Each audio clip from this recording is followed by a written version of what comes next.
Hello, beautiful people. Welcome to On the Bright Line podcast, Tales from Recovering Food Addicts from the perspective of a physician, a therapist, and an off-the-wall storyteller.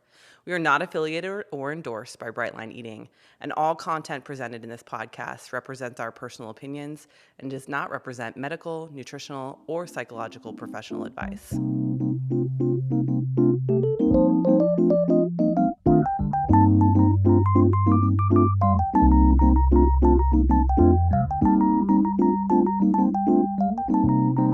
Well, hello, and welcome to another episode of On the Bright Line podcast. We, again, are joining each other via Zoom because we cannot seem to be in the same time zone for more than 10 seconds these days.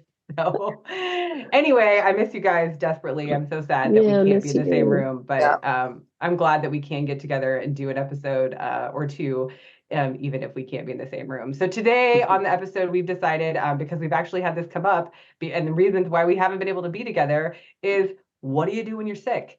How do you work the program when you're having an illness or you're having a surgery? And how do we frame this around the medical things and things you have to change? So Bonnie, I'm gonna pinch to you real quick because I think that you have a surgery discussion that you want to go to. So I'm gonna stop talking and let you talk. Yeah, so I had a planned surgical procedure to address a shoulder problem I was having. So I knew I was going to basically have to not eat overnight, right? I had to be at the hospital at like 8 in the morning. My surgery, I think, was like at 11. So I had to fast overnight, not eat in the morning, go in. And then I knew, like, I always get really nauseated after I have surgery, which I did again this time and have a lot of problems with that. So I knew I wasn't going to be eating, really like breakfast or lunch. So I knew realistically the first thing I would eat would be in the evening after my surgery. And sure enough, that's exactly what happened. So different people approach this differently. I think the first thing is your health and your bodily needs come before any prescribed program, right? So obviously we're not going to go off the rails and be eating, NMF, right? But what you choose to eat to neutrify your body after a surgical procedure or during a medical problem needs to be focused on caring for your medical problem, right? So keep that in mind. So what I did and what a lot of people do, since again, I knew my tummy would be yucky, no matter what time I ate, is you eat breakfast for your whatever meal.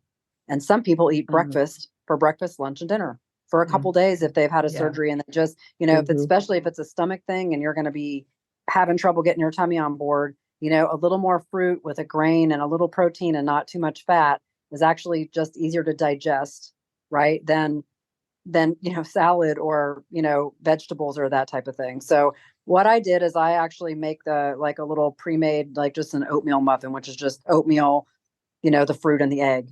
And I just pre-made those muffins and put them in a baggie, and they're good at room temperature because it's just a muffin. And so I put those in a baggie in a little cooler bag and put them on ice, actually, because I like them colder in that situation. Don't have to, but and then I just took to the hospital with me. And then, at 8 o'clock at night, when I finally felt well enough to eat, that's what I had. And it was so good on the easy on the stomach. And, I was, they try to bring you, and again, if you have to eat it because that's all there is, the hospital brings you Jello or, apple juice or, this, this is not going to derail your program. If you're a hardcore addict and you truly believe that one sip of apple juice is going to put you over the edge and put you off, off your program, then you need to bring everything that you might want, even if all you can have is a liquid. What's that going to be? Probably water. And then, maybe a banana or something, right? I mean, do what you have to do if you're worried about how that's going to affect you. And everybody knows themselves pretty well, how that might affect you. I knew that having a breakfast for dinner or even for more than one meal was not going to hurt me, but that's what I did. And like I said, I ended up going home the next day. And so I just went home and had breakfast again. So I think that's totally fine. And again, if your addiction or your situation is fragile enough that you really worry, hey, if they even offer me Jello, it's going to be a hard time. Again, make sure you're bringing things that are at least BLE compliant, but following what you have to have at breakfast, what you have to have at lunch, and what you have to have at dinner strictly when you're in a medical situation is not realistic. And again, might not even be what your body can tolerate or what your body needs. So, Right. And so let's talk about, we get, the hand dealt to us of the whole family gets sick, right? That was my situation. Like, How long Oh, ago? Like a week and a half ago or whatever. And the reality is like sometimes you just don't even feel like eating. Like let's back up off of like what yeah, did and let's go to a place of like I don't even want to eat because I'm so upset or whatever's going on. So, I often this question gets asked to me. It's like, what do you do when you're sick? What do you do when you're sick? And I'm like, well, it all depends on what kind of sick you are, right? Like I think that's the first right. question. Because like you have the sniffles, you can still eat your vegetables. Like I'm sorry. I mean, I hate to say that out loud, but I feel like, I have a sniffly nose. Like I'm still eating my food. I'm not changing up my food just because I have a sniffly nose. Now, I am having a tummy upset. I actually harken back. Bonnie's in my ear. Dr. Bonnie's telling me at my ear to eat the brat diet. And I remember Yeah. this from our days when we used to, treat people in the What is clinic. the brat diet? Yes, Name that. exactly. Bonnie, what's the brat diet? Bananas, rice, applesauce, and toast. And those are four things that basically, are good if you're having diarrhea. Mostly, Yeah, it's basically for people that are getting dehydrated, right? To keep you from getting dehydrated, the bananas and the apples kind of help thicken the stool a little bit, and as well as some kind of a gentle grain.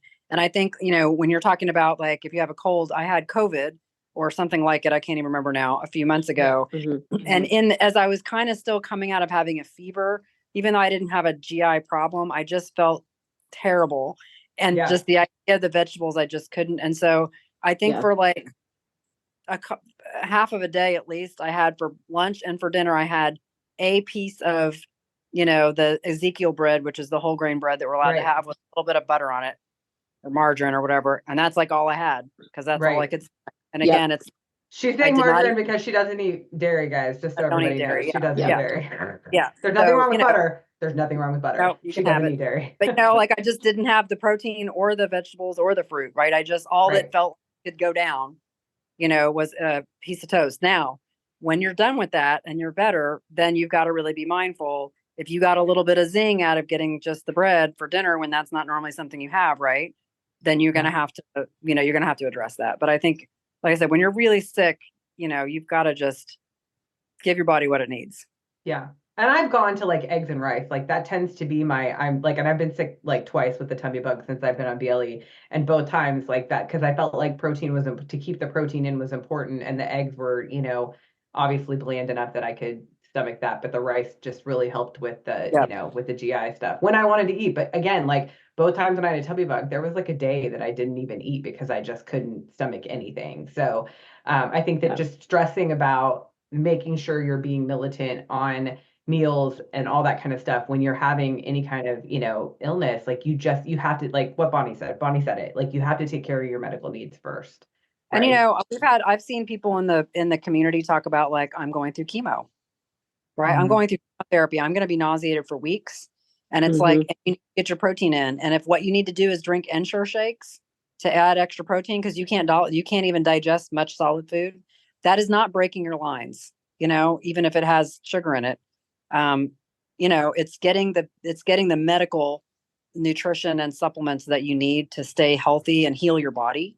And again, it's like anything else, ask yourself the questions, if you're picking a medical nutrient supplement that's higher in sugar and you're getting a little dopamine hit out of it instead of just getting Right, your nutrients, and you can pick one that's not sugared up, you need to do that, right? But if it is right, down to like you're going to be undergoing medical treatments for a protracted period of time, your Right. body must have a certain amount of protein to heal itself. And if you can't get that in the normal way that you do, and you need to take a supplement to heal your body, you need to do that and not and feel then it's stressed. medicinal, right? Like then it's medicinal. Yes. And I think that, like Susan even talks about this, and there's a blog out there where she talks about this, like medical treatment versus, line breaking, and that Yeah. like, and I remember because I was using cough drops at one point because like I was like it felt like I was swallowing glass, and I'm like I just, it did I get sugar free? I did get sugar free, but I don't even do artificial sweetener anymore. So I felt like there was some angst in me about Yeah. using cough drops, but at the end of the day, it was medicinal, and I Yeah. got the gross menthol flavored one because I was like, I don't want them to taste good.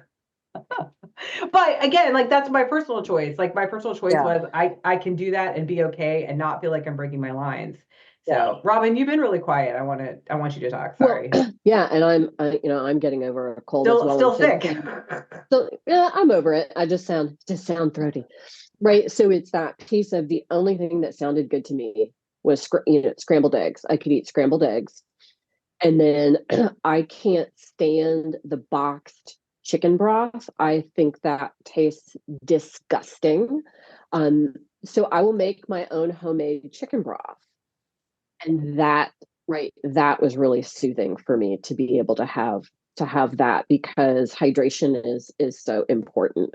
I think one of, we were talking about, are you getting the dopamine hit from it? And I think one piece to maybe pay attention to is, what are you saying to yourself in your head about why it's okay maybe for you to continue, putting, where is that line of, okay, I'm not, sick enough anymore, and I can switch back to perhaps a more regular BLE, menu, as opposed to maybe making excuses and letting things slide a little bit longer.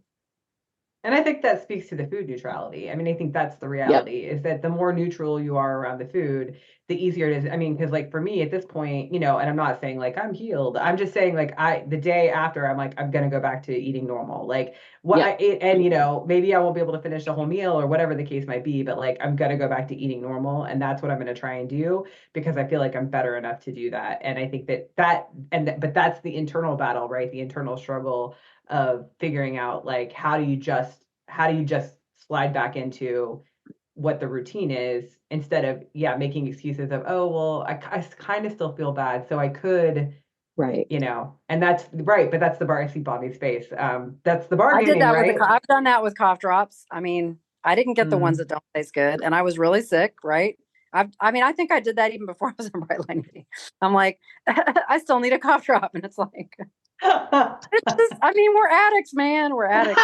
So, so it's just having that conversation with yourself. Like, I think the other tools that we use in Bright Line Eating, right? Writing your food down the night before, calling out what you're going to eat to a buddy, saying it out loud, committing, Yeah. committing. So I think, if you get sick, you work with your support system and you say, all True. right, Yep. I am making a conscious decision to use these cough Right. drops. Now, what happens to me? I kind of like them, but I do need them right now, or I'm not going to get through the workday, because I've got to be able to talk at a meeting. I need to be able to take this medicine because I do really need it.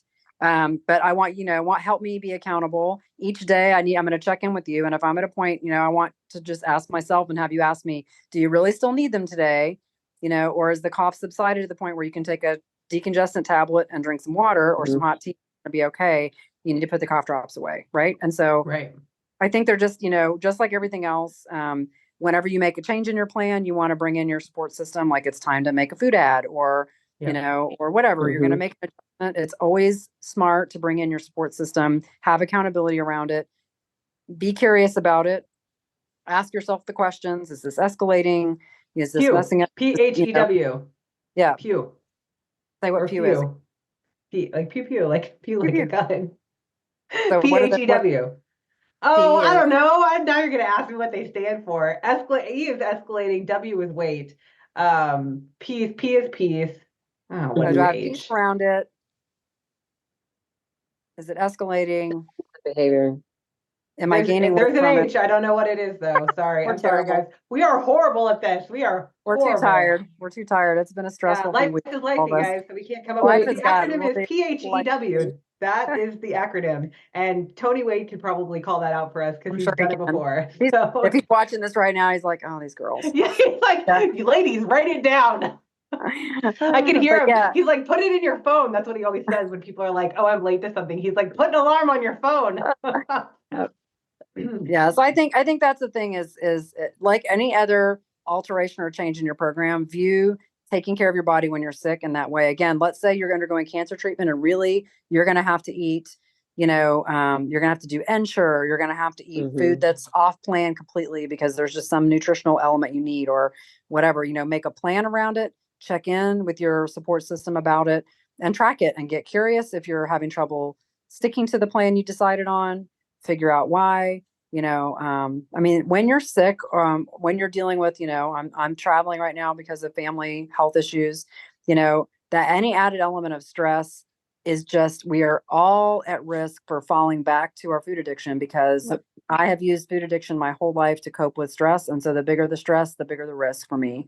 And so, checking in with your support system regularly, and being honest about it, not like honest, like confessing, but just honest about, I am struggling right now. I'm Yeah. feeling called to the food. I'm having trouble getting off this cough medicine. I need to take this supplement, but I'm worried it's going to mess up my program. You can get coaching if you're a member of the PLE. If you're a membership, you can get coaching around it. So, getting as many resources as you can to help you, gosh, if you're undergoing a long medical treatment of any kind, I'm going to use cancer because I just think about that's one that's weeks to months usually of treatment, but any kind of a protracted health problem. Oh my gosh. In addition to just what's going to happen to your body, there's the emotional impact for yourself, right? Just coping with having whatever this problem is. Yeah.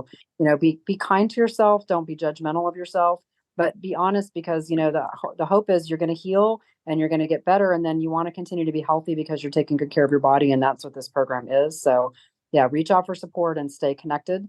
And track it scientifically, and don't judge yourself if you had a temptation. Just go, oh gosh, you know what? Yeah, this emotional part of this problem is escalating. How can I get help with that without turning to the food, right?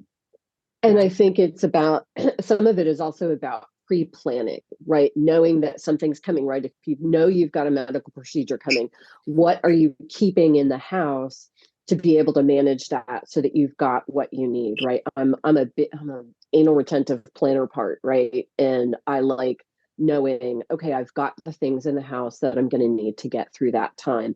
And I think also pre-planning your support, right? If you know you've got a surgery coming up, putting your support team on notice. Hey, I'm going to probably need a little extra support, or making sure you're telling your family, hey, I'm going to be struggling a little bit more. Please don't offer me NMF during this time. Yeah. Yeah. I think the reality is that this program has to be sustainable for life, right? Like, this is life. Yeah. And I say this all the time. It's like, if this is my choice to live this life, to live this lifestyle, that sounds weird, but do you understand what I'm saying? To eat this way, to keep my health in mind and do bright light eating forever, then I have to be able to weather the storms. And like, there are going to be illnesses and, God forbid, like serious illness, serious sicknesses and surgeries and all that kind of stuff. Like, things like that are going to happen in everybody's life. And so having a plan, like Robin said, I think that's that's a huge takeaway. Like, what am I going to do in those situations? Because I had done some of the modules, the first time I got a stomach illness, I knew what the plan was. The plan was to have breakfast. Like, that was the plan. I knew the plan and I knew I could do it, and I didn't have to feel guilty or bad or like I was breaking my lines. I knew what I was doing. So the second thing, obviously, is if you have something planned and you know it's coming, bring stuff to the hospital, because that's what I heard Bonny say. Like, don't trust and depend on. I just, like, we were in the ER with my youngest like a couple weeks ago, and he's totally fine. Everything's fine, guys. But we went at 4 o'clock in the morning, and we didn't leave until like 8 or 9, and it's like, I've been up and I'm hungry and whatever, and they're like, here's some goldfish and graham crackers. I'm like, well, my kid's going to enjoy those, but I'm definitely not. I'll just have to wait till I get home to eat, which, that's totally fine. I wasn't going to die, because no one's ever starved between, dinner and breakfast. But, it's just, sometimes you can't plan, but other times it's like, yeah, you just have to make sure. And then I hear some people in my ear saying, like, purse vegetables, purse nuts, like people are like, keep those things on hand. Yeah, but shelf stable stuff. That's another thing. Like, I know we've talked about it before, but it's really true. It's like, you've got to make sure you've got stuff just, stocked away in your pantry. So God forbid you'd have to run out to the ER. You can grab a bag of nuts and, maybe an apple, or, just something to make sure that you're taken care of, and make sure that you are thinking about your own health, and your program in these situations. And it is hard, but a little pre-planning can probably go a long way. I'm thinking, in the Pacific Northwest, we all have a go bag in case there's an earthquake. What would you need if you had to get outside your house? We should. If you needed to get outside your house in a hurry because there's an earthquake and it might not be safe to stay in there, do you have a bag? I'm writing a to-do list right now. Shoot, I gotta make You need a bag. You need a bag with. Robin, do you have a to-go bag? Yeah. Okay, good. I'm really glad. I'm thinking it's just me. Thanks, Robin. You need to have a go bag with a change of clothes, some of your meds, if you take medication, whatever, the things you might need. So I like the idea of maybe having a go bag of, if anything unexpected, coffee. Sure. Exactly. If anything unexpected happens in your day where you might have to, let's just say it's not even a medical thing, right? It's just, oh my gosh, I'm going to have to go rush to this appointment or to something I wasn't planning on being away from the house. And you don't want to have to rely on fast food or the hospital cafeteria or whatever. Yeah, just having a bag, like you said, in the pantry of shelf stable things, not your Yeah. favorite things maybe, but just this would do to give me a lunch portion if heaven forbid I had to just run out really quick and I didn't have anything else, right? So Yeah, that, like you said, a absolutely. fresh piece of fruit and something, You some know, carrots. dried Yeah, edamame, a bag of sure. carrots, boom, that's not, that's Yeah. not an amazingly tasty lunch, but that's going to get you by, It'll right? do. But I think the other thing is like in the medical, in the medical emergency or whatever, like, you're going to the ER, you've had to take a kiddo to the ER or something like that. Or, it's just, it won't be about like, is this the most amazing meal? It'll be like, it's a mealtime and I'm hungry and I want to be And I able to have make good decisions and I something to don't play. want Right. to have to compromise because I don't have a choice. And I think that Yeah, that's kind of when people, I think that's when people trip up, especially around medical stuff, is it's like they Yes. don't feel like they have a choice or they, there was no plan put in place. So yep. yeah. I don't know. Either of you have anything else to say about this? No, I think, to me, like I just talked about what the takeaways were, but really the takeaway is like, life is going to happen and you're going to get sick. I mean, everybody's going to get sick. I mean, I Yep. think the nice thing is I feel like I do heal a lot faster now that I'm in a healthier place. Like I don't feel like I stay sick as long, which is wonderful. But we're all going to get sick, right? So we have to plan for this and we have to make accommodations. And there is a way to stay bright and stay really true and have integrity in your program, even through an illness. So Yeah. uh, that's that's the gist of it today, guys. So thank you so much. That's our episode for today. As always, if you have questions or have comments or topics that you want us to talk about, you can email us at onthebrightlinepodcast@gmail.com or hit us up on any of our socials. I hope you guys all have a beautiful day.